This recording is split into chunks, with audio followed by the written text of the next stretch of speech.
제목은 내가 내려가서 건져내리라 라는 말씀의 제목을 가지고 함께 나눕니다. 호렙산은 웨이스트랜드입니다. 영어 성경에 호렙산의 단어가 웨이스트랜드, 불모지로 풀고 있습니다. 버려진 땅입니다. 하나님은 버려진 인생 모세를 부르시기 위해서 버려진 불모지와 같은 땅, 메마른 땅 호렙산에 그 무대를 설치하셨던 것입니다. 하나님은 모세가 올라가는 길에 떨기나무들 가운데 불을 붙이셨습니다. 그 떨기나무는 목재로 쓸 수 없는 쓸모없는 나무입니다.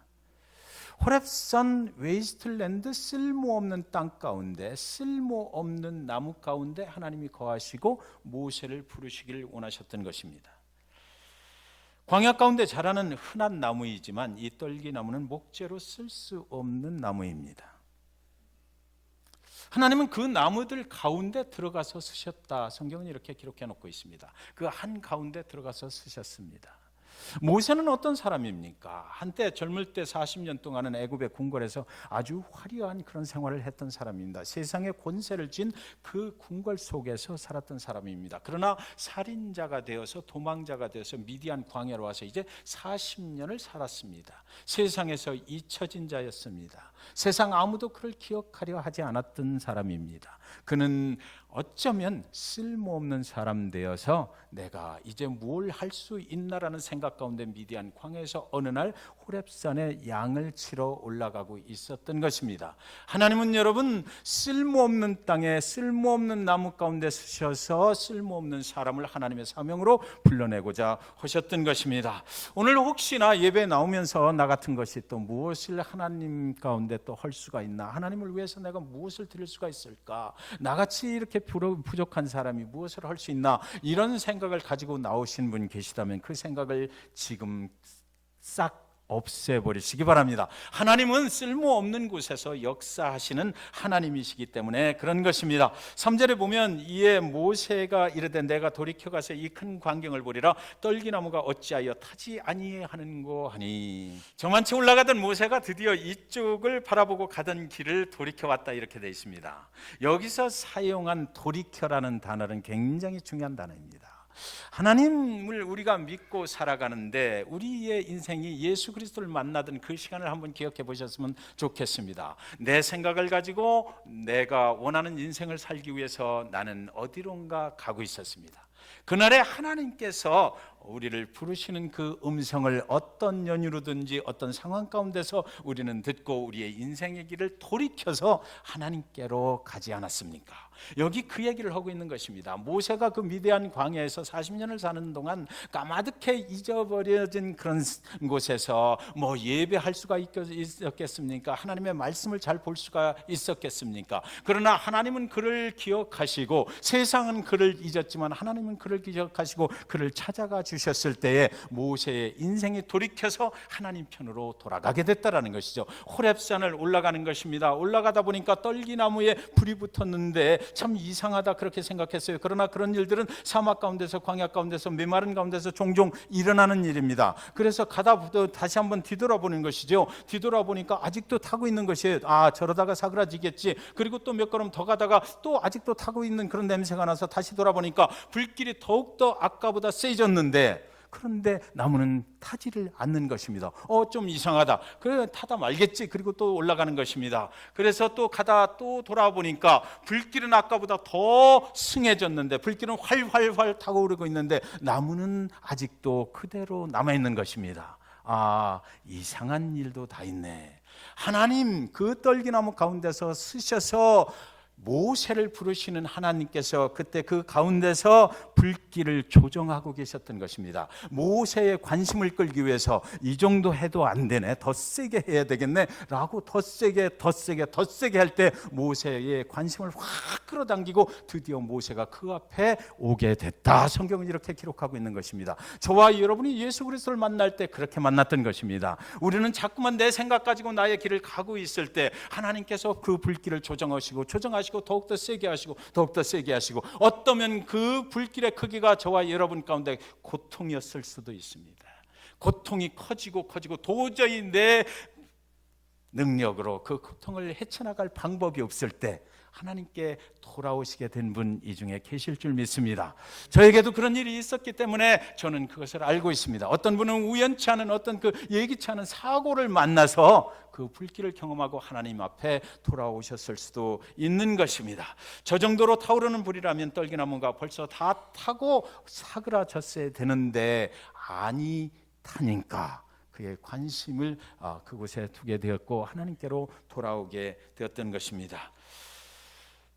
모세가 더욱 가까이 왔어요. 타지 않는 떨기나무 속에 타오르는 불길은 모세의 관심을 끌기에 아주 충분했다라는 것이죠. 더욱 가까이 다가오는 순간 타지 않는 그 떨기나무 가운데 서신 그 하나님께서 갑자기 모세야 모세야 이렇게 부르는 것입니다. 모세가 거기 갑자기 앞으로 딱 다가가니까 갑자기 그 안에서 모세야 모세야 눈에 보이지는 않는데 음성이 들려오는 것입니다. 저 사람이 저 속에서 불 속에서 타지 않고 저 사람이 있는데 그 사람이 나의 이름을 기억하는 것입니다. 나의 삶을 기억하는 것입니다. 그분께서 나의 삶과 나의 이름을 기억하시고 그분이 나를 불러버리는 것이에요. 그래서 깜짝 놀라서 모세가 거기 누가 있나라고 다가가는데 그 안에서 뭐라고 그러시냐면 여기는 거룩한 땅이니까 네 신을 벗으라 이렇게 하는 것입니다. 다가가면서 내가 여기 있습니다. Here I am 이렇게 말하고 가니까 네 신을 벗어라. 여기는 거룩한 곳이다. 여러분 성경은 무엇을 말하고 있느냐면 떨기나무 가운데 호렙산 가운데 쓸모없는 인간이 되어버린 모세 가운데 하나님이 그 가운데 서시니까 그 쓸모없는 땅이 거룩한 땅이 되어버렸다는 것이고요. 그 쓸모없었던 사람이 이제 거룩한 사람으로 하나님의 부르심을 받게 되어버렸다는 것이지요. 40년을 그 땅에서 살아온 모세에게 새로운 인생의 길이 열린다. 하나님으로 인해서. 여러분 우리가 하나님을 만나게 되면 우리의 인생의 방향이 바뀌게 돼 있습니다. 하나님을 만나는 순간 그동안 살아가던 내 나름대로 살아가던 그 인생의 길에서 돌이켜서 하나님이 원하시는 인생의 방향으로 우리는 새롭게 조정받고 그 하나님을 따라서 살게 되어 있다는 것입니다. 웨이스트랜드 쓸모없는 불모지 호렙산에 나타나신 그 하나님, 그분이 그 가운데 서시니까 거룩한 땅이 되었고 거룩한 사람이 되어서 하나님의 일을 하게 됐다는 것입니다. 저와 여러분의 삶의 터전 가운데 하나님이 가운데 들어오시면 고통의 문제는 해결돼 버릴 것입니다. 쓸모없는 사람이었다라는 그 생각도 온전히 그것으로부터 자유케 되실 것입니다. 우리의 건강의 문제가 해결될 것입니다. 하나님이 거기 서시면 하나님의 능력으로 우리가 인도함 받는 새로운 인생을 살게 되기 때문인 것 믿으시기 바랍니다. 그래서 하나님께서는 뉴욕에서 오신 분들 죄송하지만 제가 그 표현을 이미 원고에 적어놨기 때문에 하겠습니다. 하나님은 사람을 찾으실 때 뉴욕으로 가지 않으셨다라는 것입니다. 하나님은 영국의 런던의 옥스퍼드 대학으로 가지 않으셨던 것입니다. 하나님은 쓸모없다고 생각하는 사람한테 다가가셔서 그를 사용하시길 원하셨던 것이에요. 7절에 보면 여호와께서 이르시되 내가 애굽에 있는데 백성의 고통을 분명히 보고 그들이 그들의 감독자로 말미암아 부르짖음을 듣고 그 근심을 알고 그랬습니다. 여기 보았다는 동사가 있고 들었다는 동사가 있고 알았다는 동사가 있습니다. 여러분 하나님께서는 이스라엘 백성들 하나님의 백성들이 애굽 땅에서 고통당하는 그 소리를 분명히 정령이 보았다라고 말씀하십니다. 그런데 제가 이 말씀을 보면서 질문이 생기는 것입니다. 보고만 끝나면 뭐하나? 네. 하나님이 헌기야 내가 네 어려움을 안다 네 고통을 안다 내가 다 보았다라고만 끝나버리는 하나님이라면 우리가 뭐하러 하나님을 믿느냐라는 거죠. 그래서 하나님께서는 또 그들의 감독자로 말미암아서 부르짖는 그 소리를 들었다 그러셔요. 우리가 고통 가운데서 부르짖지 않습니까? 하나님께서 나를 도와주십시오. 하나님 나의 이 고통의 문제를 해결해 주십시오라고 우리가 신는 특별 새벽기도 일주일 동안 여러분들 안 나오신 분들한테는 좀 죄송스럽지만 광고를 해야 되겠습니다. 총 평균 20분이 나오셔서 일주일 내내 새벽 6시에 부르짖어 기도했습니다. 그 부르짖는 고통의 소리 우리는 부르짖게 돼 있거든요. 나를 해결해 주십시오. 나의 문제가 이겁니다. 하나님께서 2020년 한 해 동안 살아가는 동안에 이 문제를 해결해 주시지 않으면 안 되겠습니다라고 매달리면서 애통해하면서 우리가 부르짖는데 그 부르짖는 소리를 하나님은 들으셨다 그랬어요. 그런데 질문이 있거든요. 듣고 끝나면 뭐하냐고요. 듣고 말면 뭐하냐고요. 그 하나님께서 내가 들었다 그러고 끝나면 뭐하냐고요. 그 근심을 안다. 나의 미래가 어떻게 될지, 나의 장래에 하나님께서 정말 축복을 해주실지, 나를 이 고통 가운데서 건져주실지 아니 건져주실지, 하나님이 외면하실지 우리는 알지 못하니까 근심하게 돼 있거든요. 그래서 하나님을 붙잡고 막 부르짖고 하는 거예요. 근심 걱정이 생기니까 하나님이 보호해 주시지 않으면 안 된다라고 하는 거거든요. 그랬을 때 하나님이 여기서 쓰신 단어가 뭐냐면, 그 성경에 쓰신 단어가 알고라는 거예요. 이 알고라는 단어는 성경에 안다라는 말이 나오면 하나님께서 함께 하신다는 거거든요. 하나님이 그냥 뭐 지식적으로 안다라는 것이 아니고 내 고통 중에 들어와서 내가 그 고통을 함께 경험하고, 그래서 나는 그 고통의 크기가, 그 무게가 얼마나 무거운지 나는 알고 있다라는 것입니다. 그래서 그 하나님께서 보고 듣고 알았다 이렇게 말씀하셔요.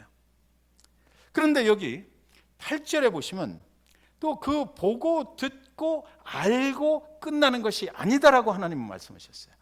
하나님께서 말씀하실 때 뭐라고 그러냐면, 내가 내려가서 그들을 애굽인의 손에서 건져내고 그들을 인도하여 아름답고 광대한 땅, 젖과 꿀이 흐르는 땅 어디로 데려가려 하노라, 이렇게까지 말씀을 하신 거예요. 그러니까 하나님이신 거예요, 여러분. 그냥 보고 듣고 알고 끝나면 우리가 믿는 하나님이 아니지요. 그분께서 뭐라고 그러셨냐면, 내가 내려가서 그 고통의 문제를 해결해 주겠다는 거예요. 건져내 주겠다는 것입니다. 인도해서 내가 약속한 땅, 그 약속의 땅으로 인도해 주겠다는 거예요. 이게 구약 성경에서 제가 만난 복음의 약속입니다. 내가 내려가서 건져내 주겠다는 거예요. 구약 성경, 그래서 예수 그리스도에 대한 이야기거든요. 구약은 구약의 그 역사의 히스토리가 아니라 구약 속에는 언제나 예수 그리스도 그분이 오심이 여기 약속되어 있다는 것입니다. 내가 직접 내려가서 내 고통의 문제 가운데 내가 들어가겠다는 것이죠. 그곳에 들어가서 내가 너를 건져내겠다. 이 건져내겠다는 것은 구원을 말하는 것인데, 건져내겠다는 말 속에는 두 가지 의미가 있습니다. 첫 번째는 구출을 얘기합니다. 레스큐 하겠다는 거예요. 그래서 그들을 이쪽 땅으로 옮겨놓겠다는 거죠, 일단. 그리고 나서 옮겨만 놓으면 뭐하냐고요. 만약에 이스라엘 백성들이 광야길로 나와서 광야에서 너들끼리 알아서 잘 먹고 잘 살아 이래버리고 하나님은 구름기둥 불기둥 이런 거 없이 그냥 말아버리셨다면 안 되잖아요. 그러니까 이 인도해서 또 간다라는 것입니다. 인도해서 하나님이 약속하신 곳으로 그 모든 백성들을 끝까지 책임져 주시고 인도에 간다라는 거예요. 저와 여러분이 예수 그리스도를 믿고 그 믿어서 죄악된 고통으로부터 모든 것 자유함을 얻고 나왔을 때에 거기서 끝나는 것이 아니라 영원한 생명의 길로, 영생의 길로 하나님은 책임지고 우리를 인도해 주신다라는 약속의 말씀이 이 구약의 출애굽기 3장 8절에 있다라는 것입니다. 그것이 그때부터 하나님의 약속의 말씀으로 있었던 거예요. 그래서 여기 보면 내가 내려가서 직접 내가 하겠다라는 것이지요. 그 일을 하나님 당신이 직접 내려오셔서 내가 직접 하겠다라고 그러셨어요. 그런데 여러분, 여기 모순이 있어요. 성경 말씀 속에. 그분이 직접 내려오시겠다고 약속을 하셨는데 그 말씀을 하나님이 지키시질 않는 것 같은 말씀이 그 다음에 이어져 나옵니다. 하나님이 애굽 땅으로 직접 가셔야 되잖아요. 이러면 하나님이 내려오셔서 저 말씀을 지키시려면 애굽 땅 고통받는 이스라엘 백성들에게 찾아가시겠다는 약속을 하셨으니까 직접 그쪽으로 가셔야 되는데, 그런데 왜 미디안 광야에서 살고 있는 모세를 찾아오셨느냐 이겁니다. 하나님께서 직접 가시면 되잖아요. 그래서 9절 10절에 보면, 이제 가라, 이스라엘 자손의 부르짖음이 내게 달하고 애굽 사람이 그들을 괴롭히는 학대도 내가 보았으니 이제 내가 너를 바로에게 보내어 너에게 내 백성 이스라엘 자손을 애굽에서 인도하여 내게 하리라 이러셨어요. 모세를 보내는 거예요. 자기가 가겠다고 그러더니 왜 난데없이 모세는 또 보내시냐고요. 구원은 인간이 하는 일이 아니고 하나님이 하시는 일입니다. 아니, 하나님만이 하실 수 있는 일이잖아요. 하나님이 직접 내려오셔서 그래서 하시겠다라고 약속을 하셨지 않습니까? 그런데 왜 갑자기 모세 보고 하라는 것일까요? 우리는 여기서 잘 보셔야만 합니다. 하나님이 인류를 향하신 구원의 사역은 하나님이 직접 하셔야 완성이 되는 것이거든요. 그런데 지금 그 일부를 모세에게 부탁을 하고 계신 거예요. 구원 사역은 그때부터 약속하셨고 시작은 됐지만 그것이 파트별로 나누어져 있다라는 것이죠. 그래서 제일 처음에 그 이스라엘 백성들을 애굽에서 광야로 인도해 내오고 가나안 앞까지 그 인도에 가는 것을 누구에게 맡겼다? 모세에게 맡겼다는 것입니다. 하나님은 하나님의 사람들을 통해서 하나님의 일을 이루어 가십니다. 그 다음 모세 다음에 누구에게 맡겼습니까? 여호수아에게 맡겼습니다. 그 다음에 누구에게 맡겼어요? 그 가나안에 들어가서 여러 선지자들을 통해서 또 하나님이 세운 사람들을 통해서 일해 가시는 것입니다. 그리고 오랜 세월이 흘러서 하나님이 약속하신 내가 직접 내려가서 그 구원을 완성하리라. 내가 직접 누가? 하나님이 예수 그리스도로 이 땅에 오셨다라는 것입니다. 그래서 온 인류에게 그때 온전한 구원의 길이 열려졌다라는 것이죠. 이 성경은 구원의 역사입니다. 구원을 어떻게 이루어 가시나, 하나님께서 어떻게 하셨나, 그 기록이 바로 성경의 기록인 것이지요. 우리는 이제 모세가 하나님 아버지 앞에 묻는 질문을 그래서 이해할 수 있는 것입니다. 모세가 하나님 앞에 묻는 질문의 요지는 바로 그것이에요. 하나님이 직접 내려오신다면서 왜 나를 보내시는 것입니까? 나는 그거 할 만한 사람이 절대로 아닌 거 하나님 아시잖아요. 내가 하나님이 아닌데 어떻게 인간을 구출하는 일에 내가 무엇을 할 수가 있겠느냐라는 질문을 계속해서 모세는 하나님 앞에 오는 것입니다. 출애굽의 이야기, 이것은 하나님이 직접 내려오셔서 모든 인류를 구원하시겠다는 계획의 일부를 모세에게 그때 그 순간 대행을 시키셨다라는 것이에요. 하나님의 구원의 약속이 그 시점에서 완성되지 않고 시작이 되고 있었다라는 것이죠. 완전한 구원의 길은 아직 열리지 않았습니다. 모세는 광야길에서 다시 하나님이 데려가셨잖아요. 그의 사명의 길이 끝났을 때 하나님이 데려가셨어요. 여호수아를 통해서 약속의 땅으로 또 인도함 받아서 가나안으로 들어갔지만 인류 전체를 향한 구원은 아직 완성되지 않았다라는 것이 구약의 스토리입니다. 사무엘도 다윗도 솔로몬도 가나안으로 거기서 여러 가지 하나님의 일들을 감당을 했지만 구원을 완성할 사람들은 아니었다라는 것이죠. 구원의 과정의 일부로 하나님께서 사용하셨을 뿐입니다. 그렇다면 직접 내려오시겠다던 그 하나님의 약속은 언제 이루어졌습니까?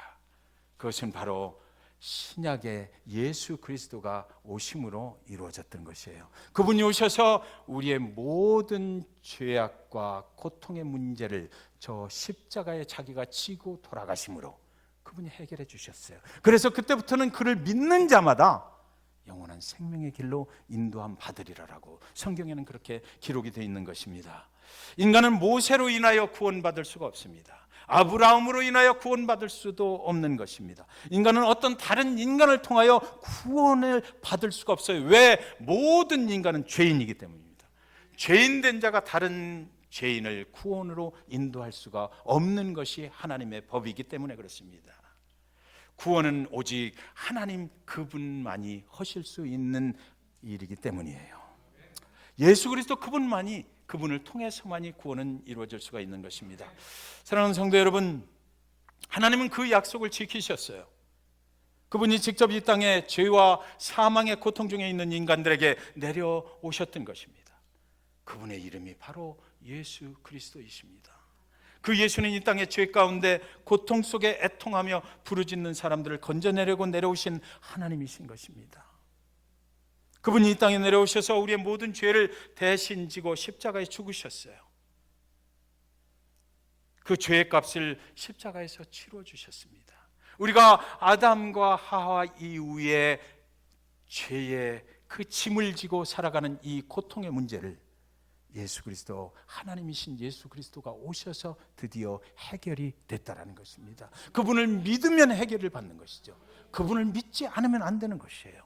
그분을 믿는 자마다 그 죄로부터, 고통으로부터 해방케 되리라. 그리고 그것뿐만 아니라 영원한 생명의 길로 인도해 주리라. 구출하시고 그대로 놔두는 것이 아니라 영원한 생명의 길까지 내가 책임지고 인도해 주시겠다라는 것이 바로 하나님의 구원의 약속이라는 건 믿으시기 바랍니다. 그래서 그분이 말씀하시는 거예요. 내가 길이요 진리요 생명이라고. 나는 구원의 길이라는 것을 그분은 분명하게 말씀하셨습니다. 진리는 뭡니까? 하나님의 약속의 말씀은 분명히 이루어지는 것, 그것을 믿으라는 것입니다. 그것이 진리라는 것이에요. 생명이라는 말은 구출해 놓고 마는 것이 아니라 영원한 생명의 길로 내가 인도하는 하는 생명의 주인 된다라는 것이죠. 하나님께서 절대로 외면을 하시지 않습니다. 하나님께서 저와 여러분의 고통 가운데 직접 들어오셔서 예수 그리스도를 믿는 자들의 고통의 문제를 해결해 주시는 것입니다. 그분을 믿으면 우리는 그것으로부터 자유함을 얻게 되는 것입니다. 여러분, 첫 번째 하나님이 직접 이 땅에 내려오심은 그렇게 결정이 되었습니다. 그렇게 구원의 문이, 구출의 문이 열렸던 것이에요. 첫 번째 내려오심은 모든 인류에게 길을 그렇게 열어주신 것입니다. 그런데 성경은 말하기를 두 번째 내려오심이 또 있다고 말하는 것입니다. 두 번째 내려오시는 날에는, 그날에는 예수를 믿지 않는 사람들에게는 심판의 날이 될 것이고, 그러나 예수를 믿는 하나님의 자녀들에게는 기쁨의 날이 될 것이다. 그 잔치에 우리는 참여하게 될 것이다. 생명의 면류관을 너희에게 주리라 말씀하시는 것입니다. 그날에 우리는 완전한 구원을 향하여 영원한 약속의 그 천국으로 들어가서 거기서 예수 그리스도 하나님과 함께 영원한 생명의 날을 살게 되는 것이죠. 사랑하는 여러분, 하나님은 모세에게 오실 때 떨기나무 가운데 서 계셨습니다. 세상에서 버림받고 고통당하는 그 한가운데로 하나님은 오신 것이에요. 예수 그리스도 그분께서 죄인들을 향해서 이 땅에 오실 때 그는 화려한 예루살렘으로 오시지 않았습니다. 마구간에 오셨습니다. 죄와 고통 가운데 있는, 연약하고 부족할 수밖에 없는, 그래서 한평생 그 죄의 짐에 억눌려서 살아갈 수밖에 없는 저와 여러분의 인생의 한가운데 그 고통의 중심부를 향해서 예수님이 오신 것이에요. 그 가운데 오셔서 나를 믿으라, 그 짐을 나에게 얹어라라는 것이죠. 십자가에 내가 너의 고통을 다 지고 죽을 테니까 너는 그것으로부터 자유를 얻어라. 나를 믿으면 그렇게 될 수 있다라고 말씀하셨기에 저와 여러분은 그 예수를 믿고 그 고통의 짐을 예수께 맡겨버린 것입니다. 그래서 그분이 우리의 고통의 짐을 지고 가시고 우리는 자유함을 얻고 있는 것이에요. 예수 그리스도의 보혈의 능력 안에서 우리는 자유함을 얻는 것입니다. 그 보혈의 능력이 있어요. 그래서 우리가 고통스러워요, 힘이 들어요, 살기가 힘들어요, 무언가 육신에 문제가 있습니까? 재정에 문제가 있습니까? 가정에 무슨 자녀들과의 문제가 있어요. 세상을 살아가는데 여러 가지 사업에 문제가 있어요. 그 고통의 짐을 예수 그리스도 앞에 맡기시면 그분께서 해결해 주신다고 하시는 것입니다. 그분께서 그 고통으로부터 자유함을 허락해 주신다라고 성경은 분명히 그렇게 말씀하시는 것입니다. 그것을 위해서 그분은 하나님이신데 직접 이 땅에 하나님이신 본인이 내려오셨기 때문이에요. 우리의 고통을 해결해 주시려고 오셨기 때문인 것입니다. 인간의 고통의 부르짖음을 듣고만 계시지 않는 분, 인간의 고통을 그저 그냥 함께 경험만 하고 계시지 않는 분, 내가 직접 내 고통 속에 들어가서 내가 그 문제를 해결해 주리라 약속하신 그분이 바로 예수 그리스도인 것입니다. 그래서 예수님, 그분을 우리는 믿어야 합니다.